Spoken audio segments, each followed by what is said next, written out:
Hello everyone and welcome to this round of EdTalks. We have with us today Alison Yocum. She's a Senior Director at Queen's University. And hi Alison. Hi, thank you for having me here today. Very excited. Thank you for being with us. Of course. So Alison, when we talk about U15 universities to a student, they are really not very much aware of it. Somehow U15 has not been branded as well as it should have been for Canada, right? So maybe we could start with you telling us what is a U15 university and what is its importance to an international student, to global relevance and to rankings. Couldn't agree more. It is, I think, a very, one of the best kept secrets out there. Who is the U15 and why is it important? The U15 is Canada's group of top research-intensive universities. So think of it like Canada's answer to the Russell Group or the Group of 8 or your American Ivies. They're really strong, powerful institutions that are helping to build the research infrastructure across Canada, develop education across Canada, and really contribute to that global learning and global knowledge landscape. I think what is important for international students to understand about the U15 is that it really signals that academic credibility that you're looking for when you're choosing your post-secondary institution. Strong performance in global rankings, and all of us are well ranked and well regarded across the globe. And these degrees often are widely recognized by employers both within Canada but outside of Canada. So no matter if you want to come back home for employment or you want to go work in yet another country, a degree from a U15 institution is going to be very well known and very well regarded. Okay, so there is a lot of academic focus at the U15 university and it's also called research intensive universities. Yeah. So how strong are the employment outcomes in the real world of industry, manufacturing and services? Another great question. I think because of the strong focus on research, you're going to see some really great top career outcomes and employment opportunities for graduates of these institutions. At Queen's, we have an extremely high employment rate. It's about 93–94% employment after 6 months of graduation, and it only climbs from there when you look at 2 years after graduation. Some of our programs have 100% employment rate right after graduation, which is pretty incredible to think about.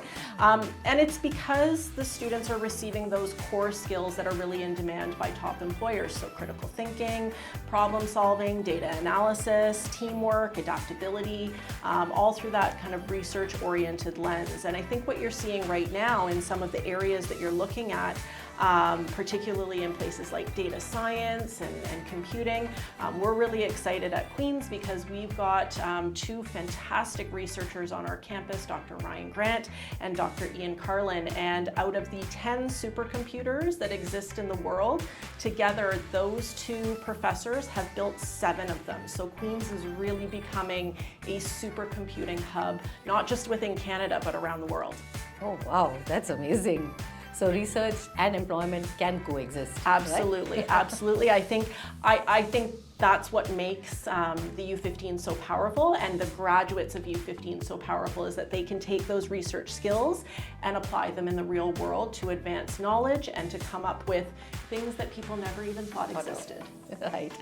So we're talking about academics, we're talking about rigor. So can students have fun and enjoyment along with studying at a U15 university?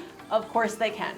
Their parents might want them to focus more on the academics, but yes, absolutely. I think one of the hallmarks of institutions across Canada, particularly the U15 institutions, is that we do, we've put a lot of effort and intention to working hard and playing hard, making sure that students can really balance their academic life, but also social life, having a bit of fun, because those are real world soft skills that are very valuable to employers around the globe. That's where you're going to learn your teamwork skills, your time management skills. That's where you're going to learn how to connect with students from different cultures and different backgrounds who have different ideas. And I think it's really important that the students maintain an active lifestyle, both inside the classroom but also outside of the classroom. Getting involved in athletics, they can get involved in extracurricular activities, they can bring their culture onto campus and really expose it to students who perhaps haven't had the opportunity to travel the world.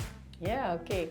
So how do you Do you treat international students differently from domestic students? What kind of support do you give them for an all-round development? From an academic perspective, they are all treated equally. We Okay. bring in the best and the brightest, and academically we expect that they are going to be very strong, capable students. We like to say at Queen's, it's very difficult to get into Queen's, but it's very difficult to leave Queen's because we want to make sure that our students are well supported no matter where they're coming from.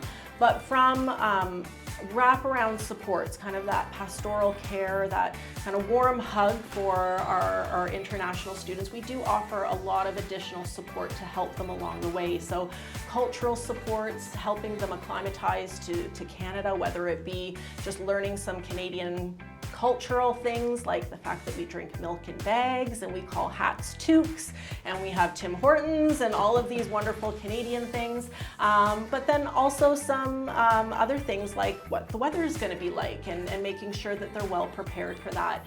But we also have culturally appropriate services. So if a student is facing some homesickness or some illness and they need that support and they need that kind of professional help on campus, we're going to do it in a very culturally appropriate way. So we want to make sure that we are honoring the students no matter where they're coming from, and they have a really good opportunity to thrive and be successful on campus. The other area and the other level of support that I think is important for students to know is we're going to help them find that connection and find that community on campus. So there's a lot of opportunity to get out and get involved, meet new but also like-minded students. So there's lots of campus clubs and activities that are made available for our international students. And of course the immigration support. So there's a lot of intentionality that gets put into that support in pre-arrival, so making sure that you're well prepared for that study permit application process, you know what's expected of you upon arrival. But then when you're on campus, how do you maintain that study permit? If you need to renew it, if you're going to go for an internship and now maybe you need to layer in that work permit, or if you're going to stay on after graduation for the postgraduate work permit program, a lot of support is made available for you to make sure that you're navigating that process effectively, quickly, and you've got some really great success rates. That's amazing. So students today talk about ROI. They're very, very keen on return on investment, and they look at top universities as having very high tuition fees. So what is your comment to that, and what would you tell students about ROI at U15? I would say you absolutely need to be looking at ROI. This is a very large investment, but it's an investment in your future. So rather than looking at it as an expense, I think you're really wise to take a look and say, what can I gain from a degree at a U15 institution? How quickly might I be able to go from it being an expense to, making money, as mums and dads will also or always want them to do upon graduation. But degrees from U15s, because they're so globally recognized, because they're so portable, they do often command a bit more of a salary upon graduation. Our average starting salary for our graduates over all of our programs is about $60,000-65,000. We've got some programs where the average starting salary is closer to $85,000-90,000. We've got first-year graduates or students who have graduated right after in their first job who are making six figures. So this is the power and the value of a degree from a U15 institution. And I think what you'll find is that when you compare U15 schools to perhaps other top research institutions around the globe, the cost of that education is still probably a better value than what you might find in some of the other countries, and the ability to pay that back through your future employment, that time is quite short compared to some of the other countries that you might and other destinations you might be looking at. Absolutely right. I think Canada is definitely seen as one of the most affordable countries, and students of course get the benefit of a postgraduate work permit. Absolutely. They can look forward towards permanent settlement as well. So Canada is a great place to study, and U15, yes. We think so too. All right, so thank you, Alison, for giving us full information about U15 and how students can study there and get their ROI. And to you students, make sure that you follow us on all our socials and subscribe to our YouTube channel and stay abreast of everything that is to do with study abroad. Thank you and see you soon. Thank you.